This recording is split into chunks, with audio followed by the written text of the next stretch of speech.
Hi, everybody. Welcome. This is the Rotary eClub of Silicon Valley. Every week, we bring you programs that we hope will inspire you to see new possibilities for service.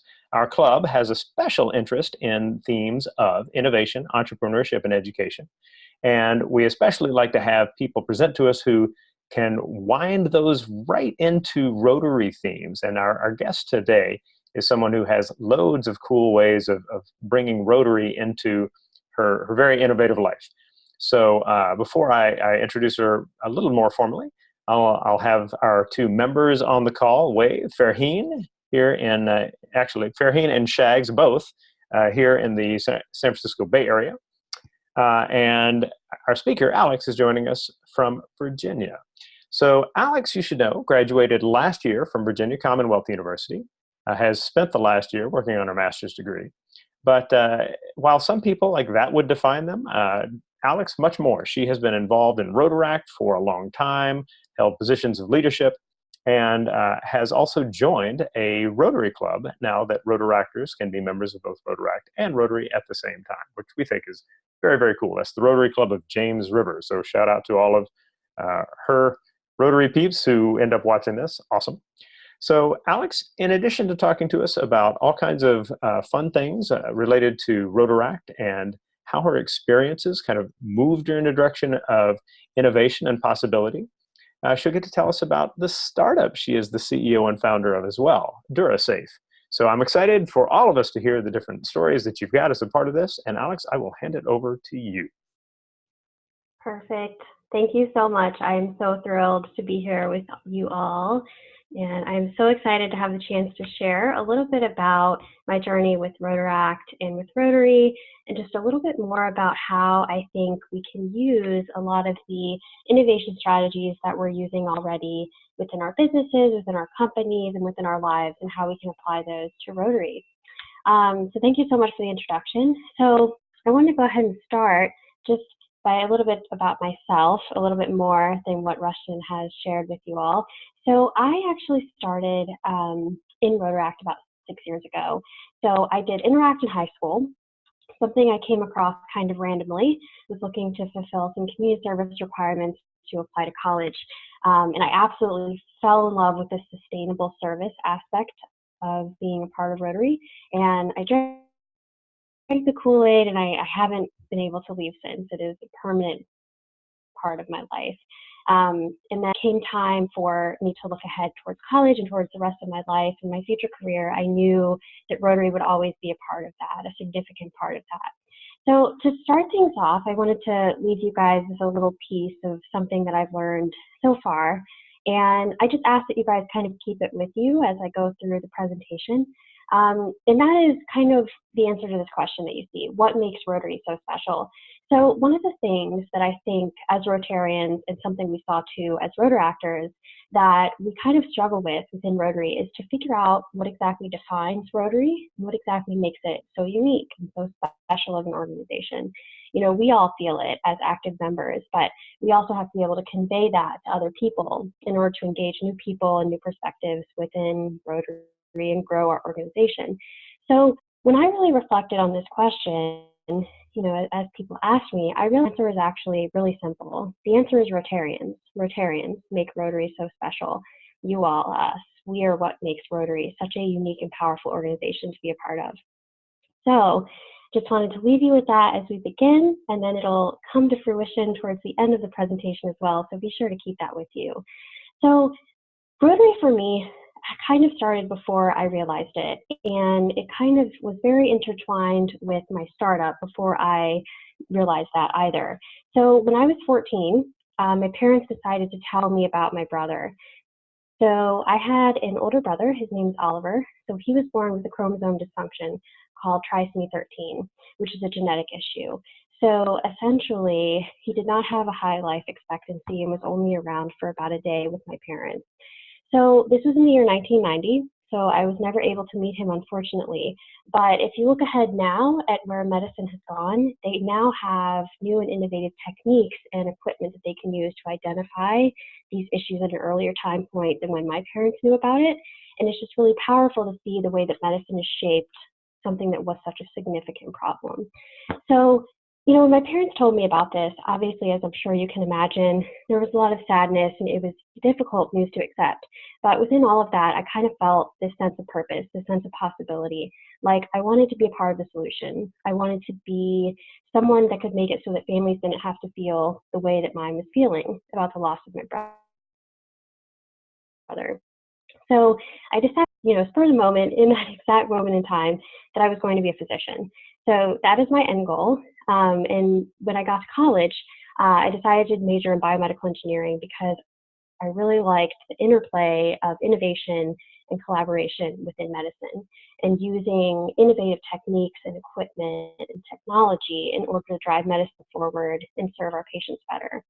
So the way that Rotaract comes into play there, I decided when I started college that I wanted to continue with Rotaract, because I completely fell in love with it as a high schooler. And my college, I went to community college first. We didn't have a Rotaract club. So it was kind of daunting looking at this task of trying to start a new Rotaract club from nothing. It can be really overwhelming to build something brand new.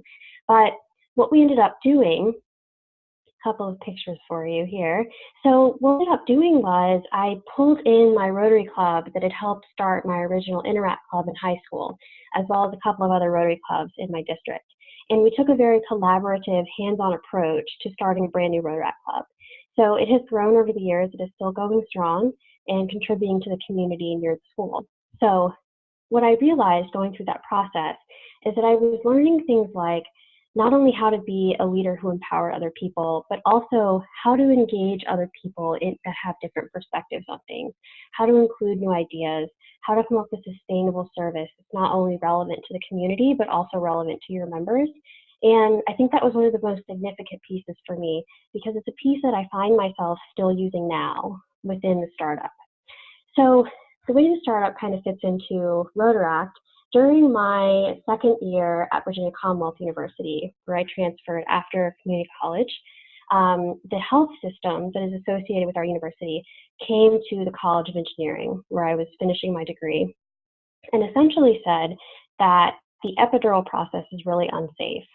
So for those of you who may not be as familiar, an epidural is commonly given to pregnant women in labor or people who are in extreme pain, and it's designed to be basically a nerve block. So it's designed to alleviate their pain, as they're in the process of giving birth or dealing with a really, traumatic surgery recovery, something like that.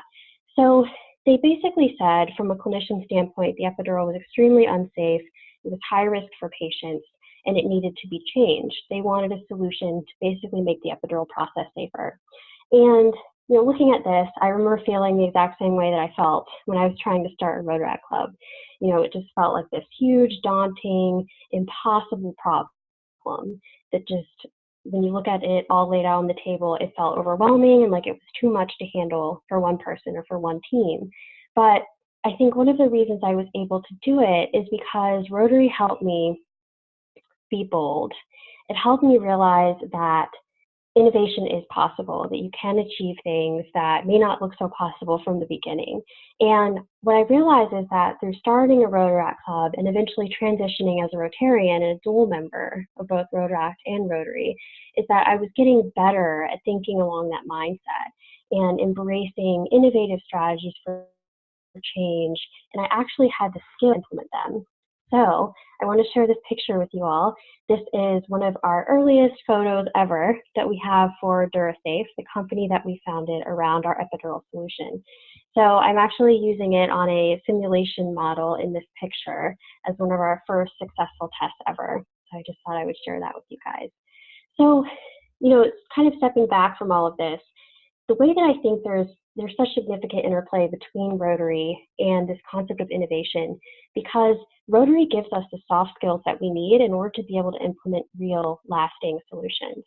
So this ranges from everything to being bold enough to see a problem and go after it, the ability to build something from nothing, in a place where there isn't a solution, whether it's with epidurals, or a service need in your community. It gives us the tools and the skills that we need in order to be able to fill those needs.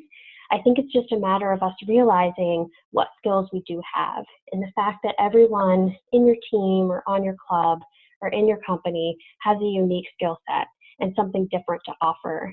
And the key is to figure out how you bring those things together in that collaborative and cohesive piece in order to really create a relevant and lasting solution. The other piece that we as Rotarians are generally very good about is this idea of the value proposition. And when we first started DuraSafe, no idea what a business model canvas was or a business. I remember sitting in a business class trying to figure all of this out, and I was Googling on my phone what it meant to convey a value proposition.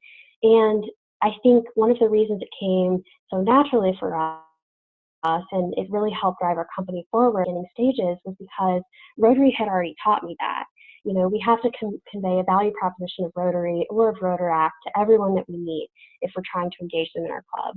What does our club have to offer? What do we have to offer you as a professional, as a person, as a service-oriented individual who wants to create lasting change?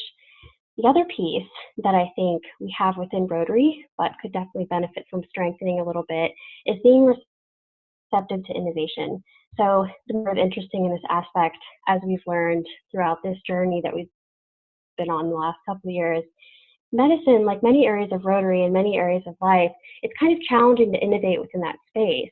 And I think what we need to do is we need to share the different ideas and the different strategies that those of us have with experience in this area so that we have as many ideas as possible in order to use innovative solutions and how we implement them, because it can be challenging to tap into spaces that aren't used to change, that aren't used to that sense of innovation, that are used to doing the same thing the same way forever, you know, very similarly to the epidural.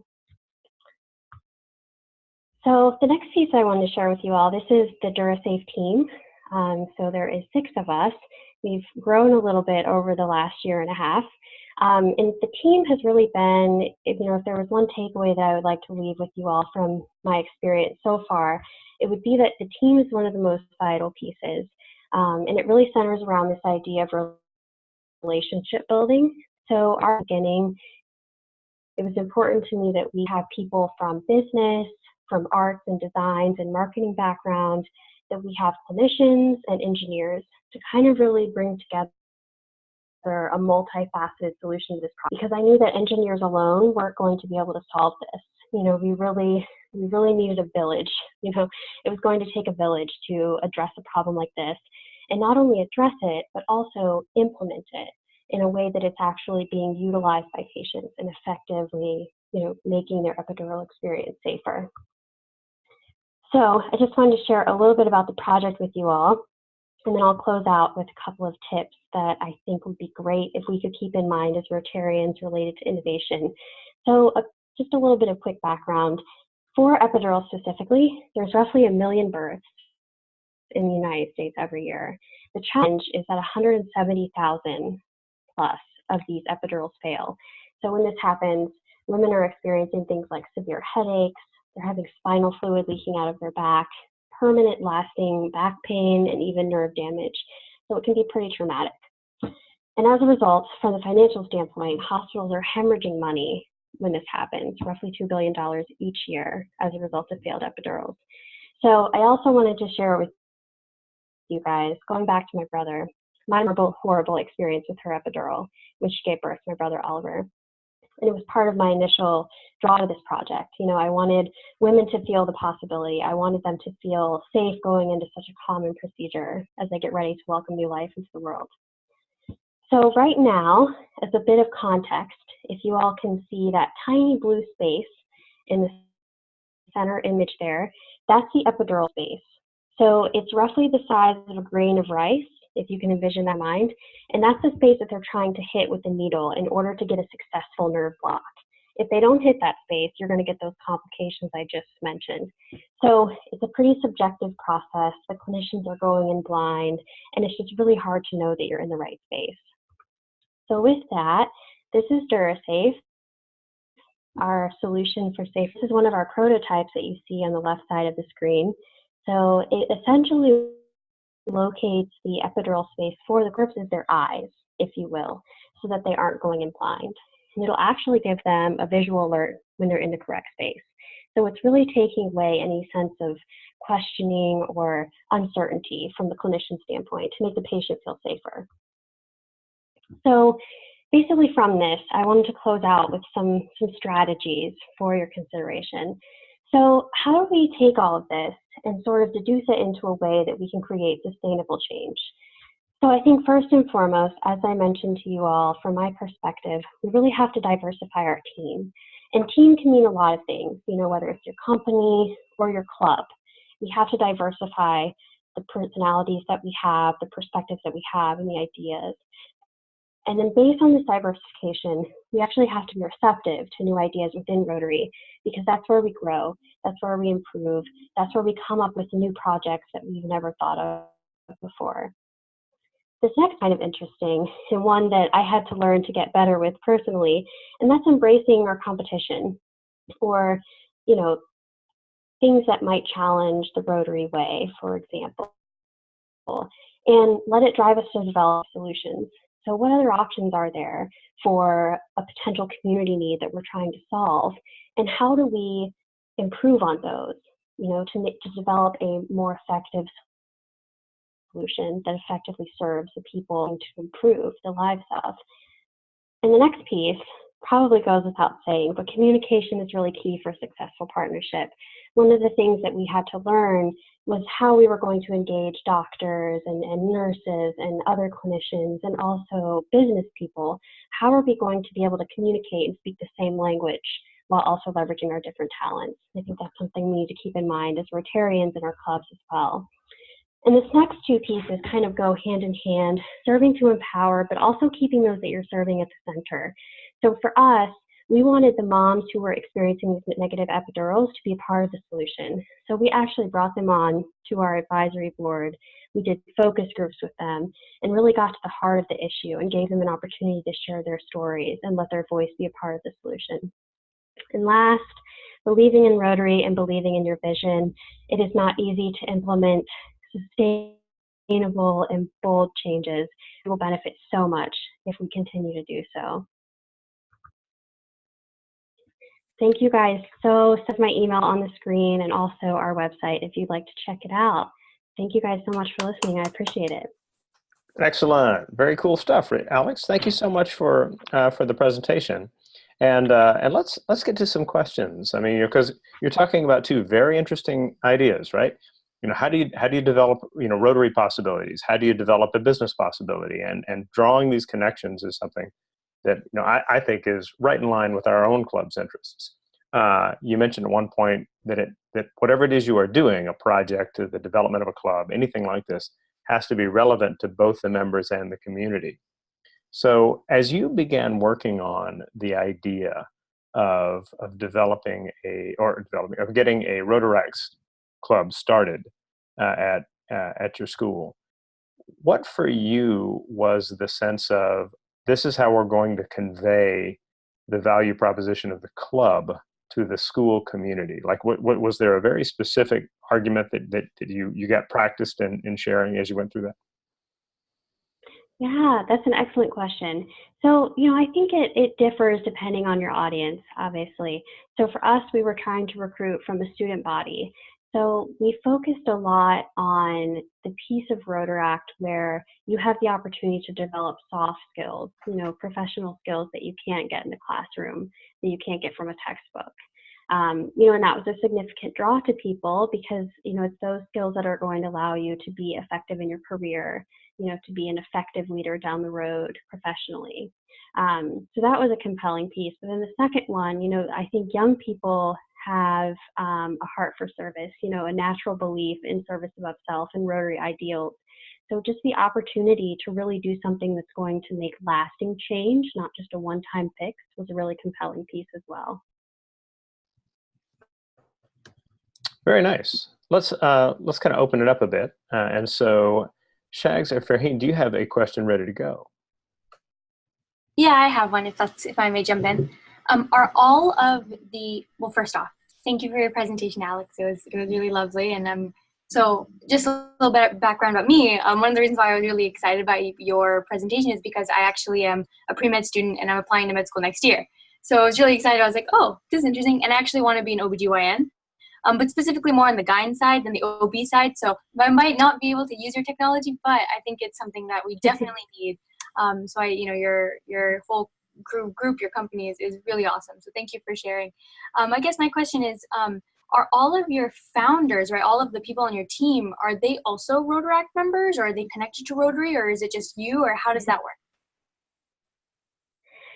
That's a great question. So congratulations on applying to medical school, by the way. That is incredibly exciting. Next year, not yet, next year. But I'm taking my MCATs in August, so one more year. So that's a great question. So actually, a couple of them, there were two of them, I think, who joined the Rotaract Club at Virginia Commonwealth University, where I did my bachelor's degree. They weren't there for the original club that I started in my community college, but because it became, they knew it was such a big part of me, it kind of became, in a way, also a part of how I was directing the company and how I was structuring, our board meetings and just our communication skills with people. They kind of saw those themes showing through in our interactions with people. So I think in a way, it was kind of like inadvertent marketing for Rotary, if that makes sense. And there's not many people, I think, who interact with me but don't know about Rotary. I like to spread the word. That makes a lot of sense. And a quick follow-up to that, do you all have, I'm assuming that have you gone to a Rotary International Convention yet? And I have, yeah. And do you have a booth and stuff set up for your group? Because I feel like that would be something it would make a lot of sense. That is a great point. No, we have not. So the company started the end of last July. So there's only been one convention since then. That was Hamburg. And unfortunately, I wasn't able to stay for the full convention. I had to come back. I'm taking my MCAT as well this summer. So I was rushing back to study. Yeah. Good luck. But thank you. Yeah. Well, hopefully maybe next year, right? That'd be awesome. Absolutely. Yeah, thanks for the idea. So yeah, I mean, and that gets into the space of, for anyone wanting to start a company, what kind of company do you start? So do you start a nonprofit? Do you start a profit business? What kind? Blah, blah, blah. And I think that you touched upon something in the middle of your presentation, that for the people in our club and who pay attention to our meetings, who are interested in starting something, because here in Silicon Valley, I like to say that ideas are the coin of the realm, right? People are really interested in cool ideas, and both from a standpoint of what can you do with them and what kind of money can be made with them, things like that. But you really spoke about getting going with your effort with DuraSafe because of your connection to your brother. And it just seems to me that starting anything, a club, a nonprofit, a company, if you don't really, really care about what you're doing, as opposed to, I just really want to make money. I mean, just you really care about the topic, everything that you're kind of working. I don't know that it's the right thing to do, right? And so I'm curious, have you encountered the same kind of thing in developing your entrepreneurial skills where people seem to more focus on the idea of creating something versus something specifically wanted to do? Yes, that is a fantastic point. That's something we actually became familiar with very early on. So one of our first experiences as a company, we did a pitch competition. And I had never pitched before. I had only spoke at Rotary meetings and at Rotaract meetings. So it's a very different form of public speaking. And one of the things, as I was getting mentored through that process of practicing my pitch, that they said is that people are investing in you. That they're investing more so in your passion and in your connection to the project as opposed to the product itself. And I thought at first that was kind of backwards, because if we have a great product, it shouldn't matter. But I was naive. I was just starting out. But you're exactly right. Your passion and your drive and the ability to communicate why it is you care about what you're doing is way more important than the product itself, from an investor standpoint, from a partner standpoint, just all around. And that's true for Rotary too, I think. Absolutely. So first of all, let me pass along some kudos. There was a quick comment in the chat from Shags about the great presentation skills. Way to go. He gives the thumbs up on that front. Thank you. I do want to get one last question in, though, about Rotary. So when you describe the characteristics of Rotary as they apply to a successful or at least a promising startup effort, you're painting a particular picture of Rotary International. And any large organization has a wide variety of perspectives in it. There are plenty of people who feel, for example, that innovating with clubs is like not the right thing to do. What we should do is do what we've done for years and years and do it really well. And certainly, when people are tied to something that they care for very deeply, it's hard to think in terms of changing it. So I am guessing that as someone who has essentially become a spokesperson for the young 20-something Rotarian, that you have encountered people talking about these ideas at various levels. And have you had takeaways from those that were particularly interesting to you, or like interactions that really struck you as being something that would allow you to see other perspectives on change in new ways? Yeah, that's a great question. I think similar to tapping into the epidural space, there are a lot of parts of Rotary that are not as excited about innovative solutions. But the same is also true. You guys are a perfect example with this eClub. One of the most innovative club structures I've ever seen. And I think there are several examples of clubs being innovative. Let me know if this answers your question. So I think some of the most innovative structures that I've seen with clubs, with Rotaractors, and with Rotarians is when they don't cut a group out. So, I think there's a lot of talk in Rotary right now where it seems like we're polarizing the ages, if that makes sense. But some of the most incredible solutions I've seen are the ones that have leveraged the talents of both groups of people. So people who have been in Rotary forever, who are very attached to the way that we do things and want to see those things done well, as opposed to changing them. And then, the movers and the shakers and the people who want to come in and change everything up. When they work to find common ground, I think those are some of the most groundbreaking solutions I've ever seen and some of the most innovative projects. So just a quick example, there are a couple of Rotaract clubs in my district where their sponsor or partner Rotary Club is a little bit more seasoned in terms of the age front and their experience in Rotary, and they were having some difficulty getting along with their Rotaract club and really figuring out how they could effectively be partners. So one of their Rotaract clubs, we recommended that their Rotaract president serve as a non-voting member on the Rotary Club board.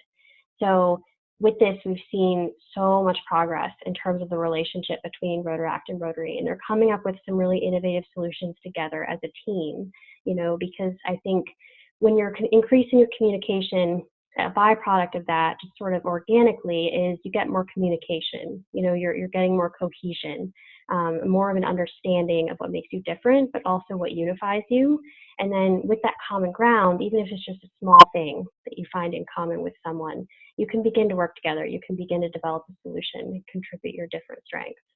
So I hope that answered your question. A little long-winded there. Beautifully described. Very, very well done. So it is about time that we wind things down.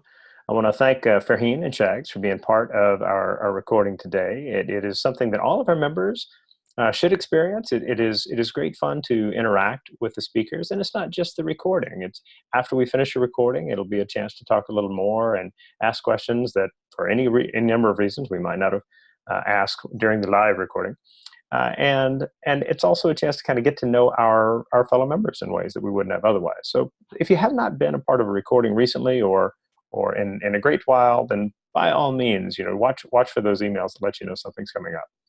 To all of our guests, we want you to let us know you are here. There is an attendance piece right there, and if you fill that out by successfully spelling your email address, you will receive an email letting you know that you were part of our meeting, and you can pass that along to your own club secretary to make up a miss if you are doing such things. We of course see our club as one of the great easy ways to make up a miss while you're getting connected with all kinds of cool pieces of what Rotary is internationally. Additionally, we have a discussion section at the bottom of this page. The discussion section, DISQUS, is one where we like to get comments from our members and our guests. you're absolutely welcome to leave a thought there or to respond to another thought that's there. And that can be really good interaction as well. So we hope you will do that. As we like to do, we leave the final word for our meeting to our speaker. So Alex, go ahead and finish us off for today. Yeah, so if you guys think back really quickly to that story I opened with about Rotarians being the piece that makes Rotary so special, I really hope you all take that with you and just remember that even in your professional life, you're still a Rotarian, and being able to carry the same ideals of service above self and innovation through collaboration will go such a long way with achieving everything that you want to achieve and all of the change you want to bring to the world. Well said, everyone. We will see you next week.